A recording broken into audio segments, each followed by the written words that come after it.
Welcome, everybody. This is the Rotary E-Club of Silicon Valley. Every week, we bring you the stories of people who are making communities better all over the world. We see that as a local, global, and digital enterprise.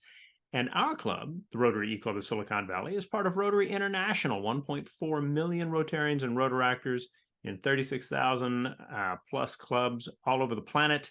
All of these people are people who are intrigued by ways that we can make things better.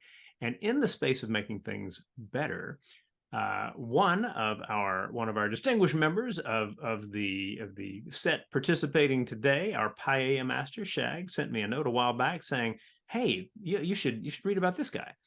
And this guy turns out to be Siddhu Pachipala, who is a young man in Conroe, Texas, just finished off his high school studies. He's on his way to MIT. Siddhu, I got that right about your timing, right? Good.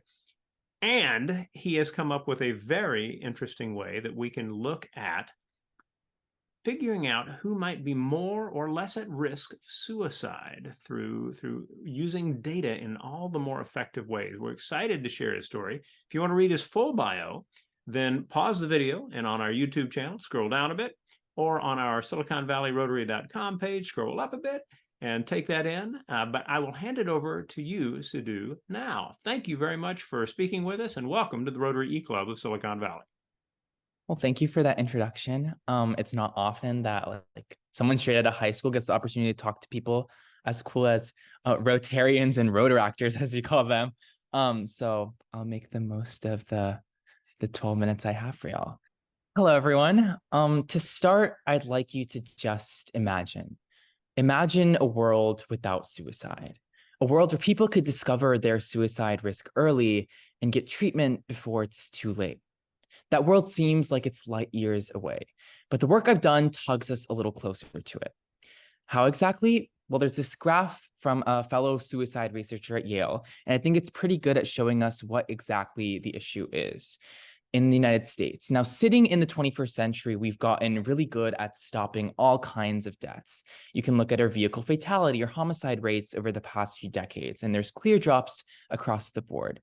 But suicide tells a different story. Over the last few decades, suicide rates have plateaued and even gone up.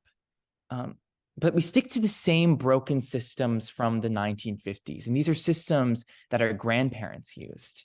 The problems with these systems start with figuring out exactly who is low risk and who is high risk for suicide. But that's contextually dependent, isn't it? Because one minute you could be experiencing the highest of highs and the next the lowest of lows. And modern risk assessments zoom out really far, having you sit down at monthly or yearly intervals to take a test. And tacked onto the fact is that these tests are highly subjective and one size fits all. So it makes sense why clinicians only are able to identify high-risk patients 5.5% of the time. And let's say you're one of the lucky ones who ends up finding out that you're high risk. You're still going to have to jump through institutional hoops to even get your foot in the door when it comes to treatment. 80% of suicides happen in developing countries. And even in developed countries, a lot of people are forced on to take debt to go to out-of-network care providers for mental health treatment. And that treatment most of the time doesn't even work. Because in psychiatry, unlike other medical fields, knowing your symptoms and a diagnostic label doesn't point to specifically what's wrong in your body. So a clinician has to guess and guess and guess until a single appointment becomes 20 and it's too late. And for every statistic I spit out, there's a story there too. A story about beautiful people with beautiful hopes and dreams, and a story that 1/3 of Americans can tell. 1/3 of Americans know someone claimed by suicide.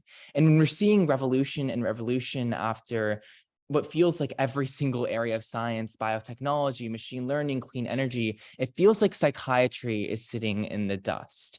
So in this study, I moved away from traditional pen and paper risk assessments and face-to-face interview appraisals and towards something new, specifically analyzing people's writing in two domains, syntax and semantics. Those are some pretty weird linguistics terms, but they're pretty intuitive concepts when you really look at them.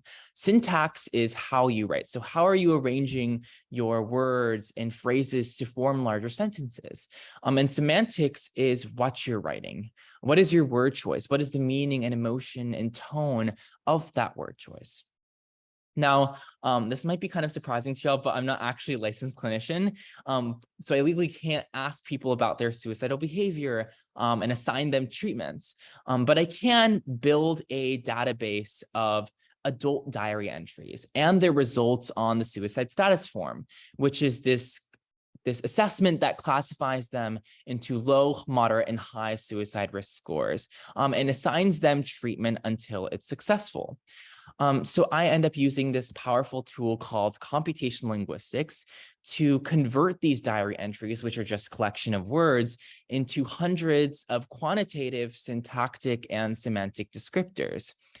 And then I use machine learning, right, which is this big buzzword. But essentially what it does is it's able to automatically find correlations between these hundreds of linguistic features and then participants' suicide risk score, something that no one human can do. So what exactly did I find? That's the exciting part, right? And I found that based only on a person's semantics, I can identify their suicide risk with about 98% accuracy and their optimal treatment with about 87% accuracy. Using syntax is less effective. It's about 69% and 46% accurate, but even that is still more accurate than our current system. So with that said, I've kind of incorporated this into a prototype of what this might look like in the future, something called SuiSensor. So you might imagine SuiSensor as constantly scanning writing that you have in the background. So whether that's text messages or social media or email correspondences, to predict suicide risk levels. And it can recommend an affordable and local suicide risk evaluation when it reaches a concerning threshold. And clinicians too could use SuiSensor to monitor patient progress and get informed treatment recommendations instead of just having to make the guesses that they do. It's been more than a decade since the NIMH announced that our risk assessments and treatment appraisals have basically reached their limits, and there hasn't been a viable replacement until the study. So SuiSensor could bring psychiatry where it belongs in the 21st century. And I think there's a couple exciting lessons here just beyond how exciting SuiSensor is, which is one, a new philosophy of approaching psychiatry.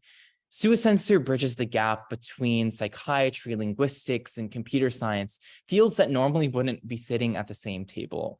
And I think for far too long, psychiatry researchers have stuck to what's tried and true. N equals 300, 2x2 experimental design, factorial ANOVAs, they're afraid to dip into uncharted territories for now, like big data or machine learning. And I think that's that fear that's kept the field behind the rest of medicine, which I think sees a new wearable sensor or drug what seems like every other day. And I think we need more of these interdisciplinary approaches to push the needle. And then a second thing is a new framework. We can use what's called real-world data. So information individuals routinely generate over the course of their day. So in this study, it was writing, but you can imagine speaking or heart activity to then predict any number of psychiatric conditions. One day your Apple Watch could say that your walking patterns are characteristic of schizophrenia, or your phone could tell you that your vocal patterns point to a substance abuse disorder. Or even, the Zoom platform that we're on could say your facial movements are characteristic of major depressive disorder. And that all starts with SuiSensor. So I'd like you to imagine that world again that we dreamt up at the start, the one where people could discover their suicide risk early and get treatment before it's too late. We're still not there, and there's a lot more steps to go beyond SuiSensor. But SuiSensor is just that, a step in the right direction, and I hope there's many more to come. Fantastic job, Siddhu. I'm excited for us to talk about this. Let me introduce some folks we have got on the recording. These are all members of our club. We have in Houston, Texas, Rory. We have in the Bay Area, we have Sandy. In Italy, we have Cecilia. In the Bay Area, we have Shags. We have in British Columbia, we have our president, Nick, and also here in the Bay Area, Susan, and yours truly. All right, so we will jump into the Q&A. I'll start with this. Siddhu, when I first read about your work, I actually assumed that the writing that was being analyzed was writing from prompts. So asking people to respond to certain kinds of questions in order to compare that against a data set that can be used to does it work that way as well? I was really intrigued by the idea that this would be incorporated into systems that people are already using. Yeah, so in order to collect diary entries that you can actually use in a study, it has to be through that experimental apparatus. So this was in response to a prompt. So it was this value-free prompt that was basically trying to recreate what a diary entry would look like. So, please walk through your day, try to include as many details as you can, and try to reflect. So those are the kinds of writings that the model is trained on. This was a pilot study, so we're not sure how well it performs on other types of writing, be it social media, be it messages. So that's going to be more experimentation in the future. Definitely. And how large was the sample size of the group whose writing you used to come up with the efficacy kind of rates that you quoted in the presentation? So these were about 400 participants, but they had multiple diary entries over the span of 8 to 12 weeks. So it ended up being around 5,000 diary entries that I could train my model on. Fantastic. All right. Cecilia, our treasurer in Italy, has a question about how this project got started. Did it start as a school project? Yeah, so if you're familiar with the science fair, it's something that my school is really big on. I've been doing it since 7th grade, and I've always really been interested in psychology type research. So in 7th and 8th grade, I did some political psychology projects. So analyzing how people's opinions form and change on different hot button political issues.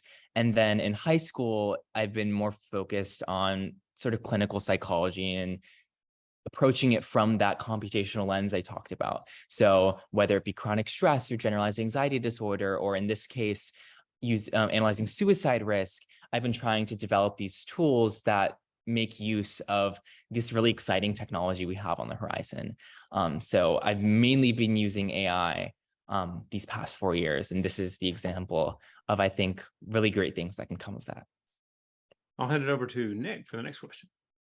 I probably have more than one, but I'll start with just listening to your response just there. Is there something that motivated you specifically? I mean, this is obviously something, like you said, a third of people in the United States are impacted by suicide. Is something that motivated you? Yeah, I think, it's sad, but I think a lot of people have a personal connection now when it comes to suicide. I've heard that every single time I've talked about my research. And I too, I think really recently, suicide has been something that's affected my community locally, especially the Indian community where I am. So that was definitely a part of it. And just seeing the kind of lack of through line between, we know that this is a big issue. I think anyone could tell you that we have a mental health crisis in America, that it's not just, the older people that we're concerned about anymore, as it used to be. That was really the main group that psychiatrists were worried about, which is the older Americans and the older people. But now we're seeing younger people suffer from things like stress and anxiety and depression, and seeing that, yet we're still using the same assessments from the 1950s. We're still using essentially these approaches from the 20th century. And I think we need to be able to confront the status quo, and then try to disrupt it. So, you bring up the expanded set of concerns across communities, right? And as I think about the use of data sets, I think about how they are so focused on, an English speaking developed world kind of environment, right? is there a set of assumptions, cultural assumptions about what people will talk about that work themselves into the algorithms you use to help assess risk? Yeah, I think that's a great point. I think, even in this, what seems like a straightforward study, we're already kind of limiting what we think about, right? So this, by virtue of including diary entries, this is only including people who can write, who are willing to write about their lives, people who are able to write in English in a study. So you kind of already narrowed who you're thinking about. And even when it comes to those diary entries, there's a variety of what people are willing to express, what people think of as retelling their day. I think, a Western audience might be more receptive to, expressing very small, very inner thoughts or very inner emotions that they wouldn't be comfortable sharing with the world. Whereas someone, from personal experience, as, children of immigrants, that's not something that's talked about, I think, as much. So that kind of disconnect is something that we need to address and create tools that are catered specifically for, for communities that have been neglected when it comes to these tools, and making sure that we're including in our data sets people of all ethnicities and races and genders. Because, even the data set I was using was, it didn't have a single Native American or Pacific Islander. It didn't have a single example of some of these groups that, are some of the statistically most likely to end up needing intervention. So I think there's concern on all fronts when it comes to that. It makes me wonder what, I guess it's what's next, because, especially knowing that you started this as a school project, although you're talking to us, obviously it's expounded beyond that. How do you want to keep it going? How do you, and obviously you have your life in front of you too. Is this a major part of this? Is this a side project, parallel project? Where is it for you? Yeah, so I'm definitely interested in taking it with me wherever I go. So I'll definitely be in contact with researchers at MIT who are working at the intersection of psychology and technology, and seeing if they're really interested in taking up a project like this, trying to look at different ways to assess and intervene when it comes to mental health conditions driven by tech. And if so, I'd love to work on something like that with them, because I think it is a really research-driven institution and there's people working on everything. So I hope that I can, kind of contribute that. And if not, that's definitely something that I'll be thinking of when it comes to the future. I want to still be part of the, the group that decides to do it. That I don't want to completely, stop working on that. But I definitely want to expand the team that's working on it, because I think that definitely helps, with people who can contribute to the process. So they ask if there's an intersection with what you're doing now and neuroscience. Yeah, I think that kind of points to why we need a system like this. So when you're walking into the clinic to get assessed, what psychiatrists are kind of forced to look at right now, using that DSM system, which is the system we've used since the 1950s, they're looking at these external symptoms, right? They're looking at what they can see on the surface. They're looking at what you can report on the surface and assess when it comes to how have I been feeling over the past, year, 6 months, or the past few weeks. So it's really what we can report and what can be understood from patient to practitioner. But there is a lot more, as you mentioned, with neuroscience when it comes to conditions. These conditions are fundamentally not just, these conditions are biopsychosocial, as we say it in psychiatry. So there's biological elements to that when it comes to neuroscience, right? So even in depression, there's, neurotransmitters that are involved that are affected. There's things that happen with receptors with those neurotransmitters. There's things that happen to cortical regions in your brain when it comes to something like depression. There's psychological elements. Those are the things we're most familiar with, right? So how are we thinking? What are our patterns in cognition and memory that are affected? And then there's social patterns, which you might not be thinking about, right? So how are you interacting with other people? How do you think of yourself in a social setting? All of those different arenas are affected. And I think that's what gets lost when we think of mental health really unidimensionally in the doctor's office. And I think that's something that can be, understood the full gamut of mental health by using something like machine learning. So, in your writing, you could be expressing 1,000 different things that really couldn't be understood by just, asking you, tell me about yourself, when you're in that doctor's office. So I hope that we can kind of move away from this model of mental health as something that you can, just rattle off. And it's this really complex, amorphous thing that it is, with far-reaching effects in every axis of your body. Speaking of reach, is it also the case that you've done some work with National Geographic, you talk about it as civic tech. To what degree is there overlap? Well, actually, what is that? And to what degree is there overlap between that and the work you've done with SUI-Sensor? Yeah, so civic tech is all about, innovating for, I guess, democracy in general. So you can take as example, change.org, which is this online platform you see which hosts petitions, and anyone can start a petition, anyone can send it to anyone else, and you're able to see those petitions grow like crazy. And that's a great example of civic tech, because what it's using is it's using emerging technology, so the internet, for example, in that case, and using it to put power in the hands of individuals. So, before, you could almost think of petition writing and petition spreading as something that was done by, activists or like the select few of the politically engaged.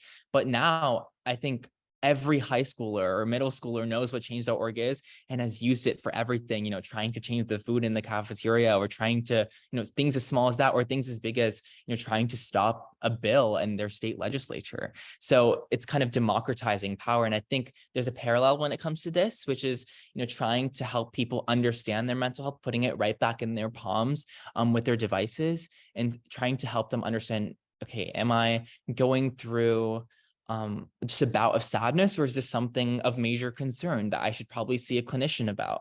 So trying to help them understand that line. So it's, moving it away from just the doctor's office. I think the doctor's office is still a big component, and also back into your home to try and understand that. So I think there's a parallel there. So tech, to help people regain power. So do you see the use of SUI-Sensor as something that gets people to professionals more than it is for a tool of professionals, or is it pretty much in both camps? I think it is in both camps. So helping people get to professionals, because, I don't think people trust in AI to be doing all the work for them. And I don't think we should have to do that. So I think that partnership is what we need instead of a replacement. But yes, getting the people to the doctor's office who need to be there, and then also helping that clinician make sure they're using the right course. Because, right now in psychiatry, it is a lot of guesswork, whether someone gets administered cognitive behavioral therapy or antidepressants or electroconvulsive therapy. There's so many treatments, but not a lot of clues to figure out which treatment is most apt. So something like this could provide a really great blueprint for individualized treatment. Final question before we wind things down. Your work with SUI-Sensor, was that the core of your application to MIT? It was one of many parts. I think my application focused on the potential of science like this to address social issues. So I think it's generally part of that, my overarching idea for what I want to do. So definitely that intersection between, these really deeply seated issues we see. So mental health crisis, or the research I did in junior high, gun control or climate change, these what we think of as, issues that are reserved for politicians, can really be a great step for innovators and tech researchers and scientists to step in and see, can we maybe, we still need some policy to step in, but can we maybe try to innovate in that space to help lessen the burden on people in the meantime? So, when it comes to something like this, we still need action when it comes to replacing the DSM system, helping clinicians move away from this one-size-fits-all care to really precision medicine. That's still going to be something that has to happen on the policy front, but it can be paired, I think, with really great scientists working on really great science. So I think that is what I focused on in my application at my team. This is definitely a part of it. Well, fantastic. Well, we'll hand it back to you in just a minute for the final word. But I'm nothing but confident that you are going to find lots of good opportunities in the coming 4 years to pursue this in all sorts of ways. And we look forward to having you back at some point and tell us about what you're learning and what you're making happen. Of course. So all of you who have been watching this recording, thank you for joining us. The Rotary Club of Silicon Valley works to share stories that can inspire people around the world to see possibilities for improving their own communities, that you'll see what happens when people get together and say, hey, what if? And so along those lines, we hope that you will also share your thoughts. A little farther down the page, you can, in our discuss prompt on the SiliconValleyRotary.com page, you can let us know what you thought of this program and then also the different elements of the meeting. And we hope that you will engage with us in that way as an online and asynchronous clubs. It's one of the ways that we are able to share thoughts with each other. As we always like to do, we hand it back to our speaker for the final word. So Siddhu, I hand it to you. Thank you. I just want to finish off with what I think is probably the biggest lesson when it comes to this. Of course, the findings are really surprising, and I think they could guide a lot of amazing research. But I think something in the process of creating SUA-Sensor was one of the biggest lessons. Everyone knows that when you start off a study, you're going to have to do a lot of research. You're going to have to probably read hundreds of studies, either on their own accord or by fiat of their high school teacher. So I had to also read hundreds of studies, and I think that's a big part of it. But I think something that we miss a lot in research is the human aspect of that part. Listening to the stakeholders in this, clinicians and patients, to make sure that the research doesn't live in a vacuum. And doing that helped me understand concerns that I probably wouldn't have gotten from just reading those studies. That the clinical psychiatry issue, that big mental health crisis we talked about, is also an issue of Medicaid or cultural stigma among communities of color, or of zoning laws, or of the very definitions of what is illness, what is health. And those are questions that might seem more political or philosophical or social than scientific, but scientists, I think, also need to be aware and need to be thinking about those upstream contributors to what we think of as clinical outcomes, because it is those concerns that, when neglected, I think fester. So we need to be aware of them whenever we conduct our research. If we're not directly, engaging with those, then we should at least accommodate them. So making sure you have a diverse study size, making sure that you're having patients who are both insured and uninsured. I think I think there's a stigma around that in the science community, because I think scientists are supposed to be these really objective people. And I think there's room for objectivity when it comes to science. Whenever you're conducting your research, there is a degree of objectivity that needs to be had whenever you're analyzing your results and coming to conclusions. But I think when you're formulating your study, there's room for, going past what you might think of as science. And with SUA-Sensor, I think I did just that. There's room for talking to people who've been affected by crisis. There's room for talking to psychiatrists who are basically fed up with the system we have. And I think those conversations are just as important as the research we do in the beginning. Excellent, Siddhu. Thank you again. And everyone, we will see you next week.